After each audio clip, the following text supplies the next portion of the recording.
Today, we're sharing our opinions on Courtisans from Pandasaurus, where backstabbing is fair game and no trick is too dirty if it allows you to place your favorite families in the spotlight.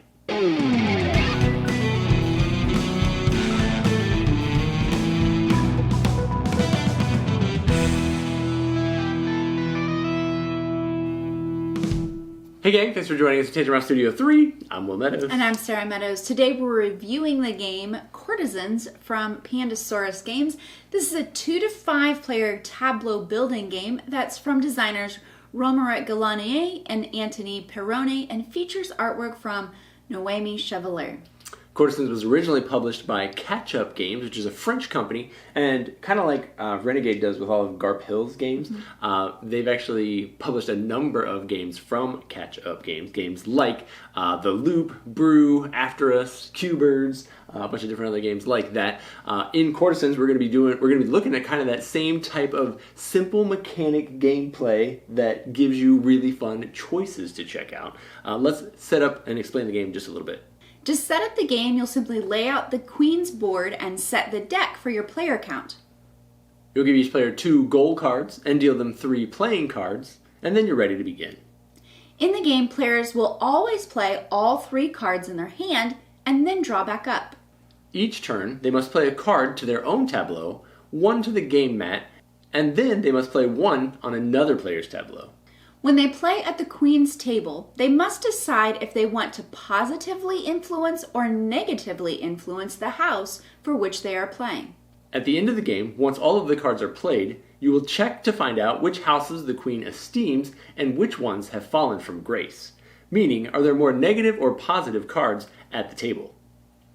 So, if say the cards are revealed and butterflies have 4 positive and 2 negative, the butterfly house will be esteemed and all of the white cards in each player's tableau will be worth positive points. Houses that are fallen from grace will gain negative points, and if there is a tie, the cards will be worth nothing. Players will add in any points they achieve from their secret goals, and then the player with the most points wins.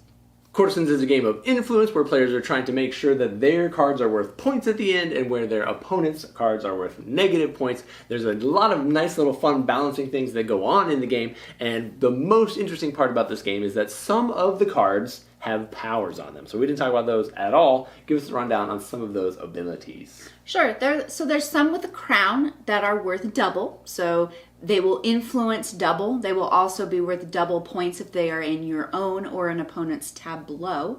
There is a card with a mask that allows that card to be played face down. Everything else will always be played face up so that you know exactly what's going on and where influence is in the game, but those can be placed face down, and when you place them to the Queen's table, there's a center column so you'll know this is going to be positive or this will be negative, but you're not sure which house that it's going to influence. It'll be revealed at the end of the game.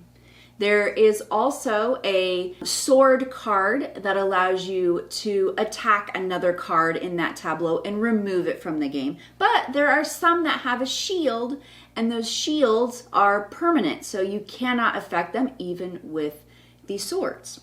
A lot of the cards in the deck have one of the powers on them. And so quite often you'll have your 3 cards that you're looking at, potentially all 3 of them may have powers on them, and then you have to decide, how do I want to play the shield to my deck so that nobody can move it? However, somebody can negatively influence the point later and now you're stuck with that negative card. Do I want to play the sword to my own deck and get rid of a card that's currently negative? You've only got 3 cards to play each turn, but there are a lot of variables and a lot of choices to consider when you're doing it. Yeah, and sometimes even just the previous player's choices influence what you do very heavily.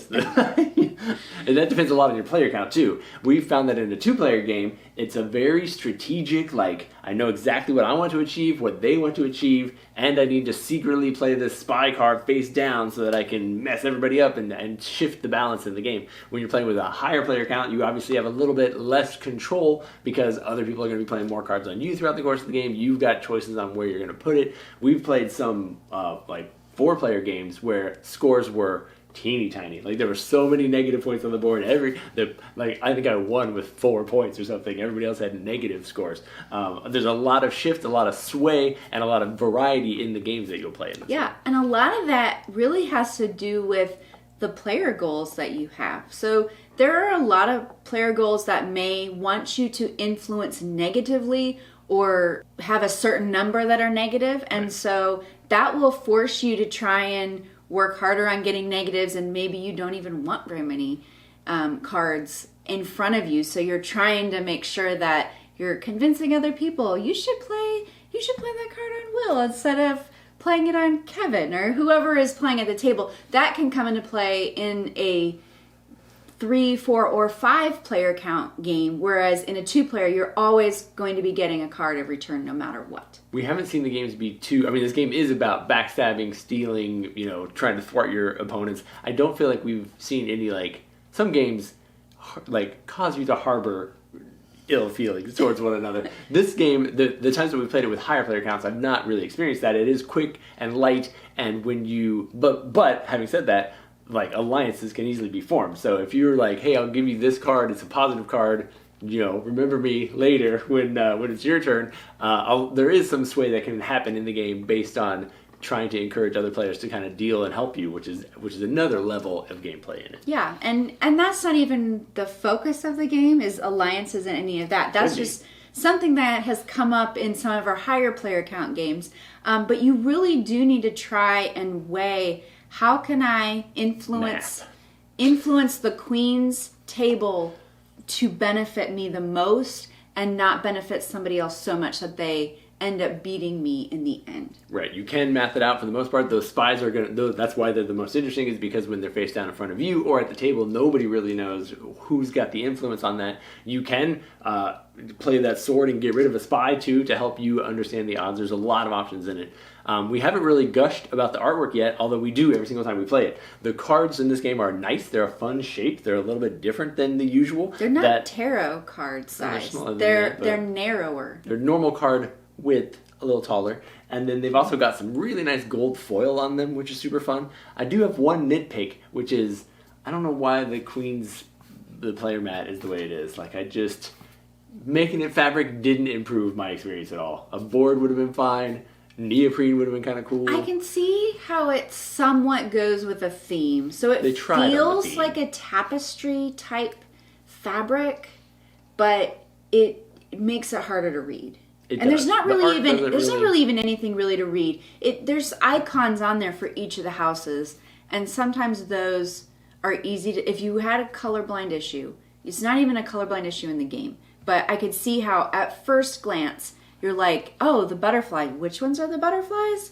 And then you gotta look you gotta look at the beginning to make sure you're playing the right stuff. It's an attempt at a nice thematic element. If I had to nitpick about something, but I think the card art, the card quality, all of that outdoes everything else. That it does not bother me that it's a matte. It also doesn't quite lay flat, but you're not playing on it. You're playing above and below. So, also...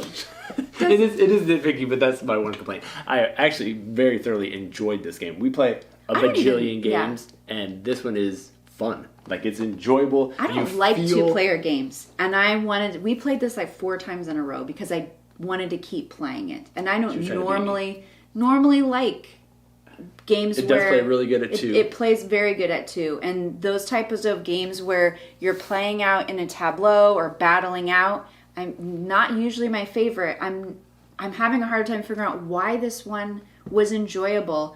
And I think it had less to do with battling and more with, I'm trying to create my own tableau.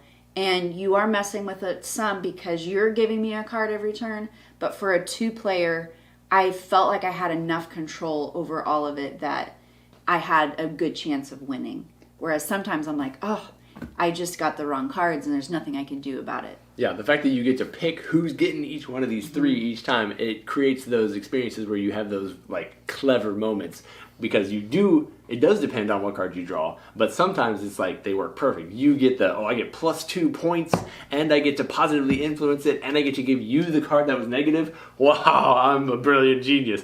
And that happens on every single turn. When you figure out this needs to go here, this needs to go here, this needs to go here, very satisfying experience every single time you take a turn, over and over and over. And it's real quick. There's not a whole lot of I mean, there's always some potential for like AP types of decisions where people are struggling to figure out exactly where to put it, but usually the tableaus are small enough in front of each player and at the table that you don't have to like spend 6 minutes counting. There's 2, red positives and 1 negative, and 3 blue, and this one's red. Like, it's easy to make the decisions and know where the best place to put it is, and it feels really good when you score those points at the end of the game. Yeah.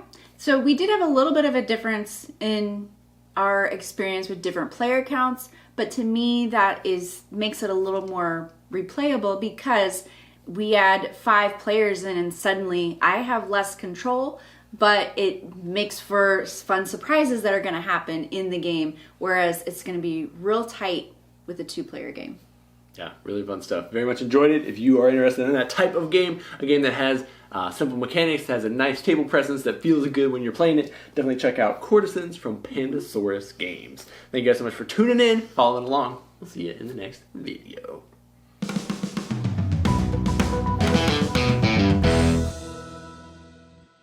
Hey gang, thanks for joining us for Tantrum Round Studio 3. I'm Will Meadows. And I'm Sara Meadows. Today we're reviewing the game. Can't say it. I'm Will Meadows. And I'm Sara Meadows. Today we're reviewing the game Courtisans from Pandasaurus. Pandasaurus. Artwork from Will didn't scroll the teleprompter. I was trying to look natural and not like stare at you while you were struggling to pronounce them. Struggling is an understatement.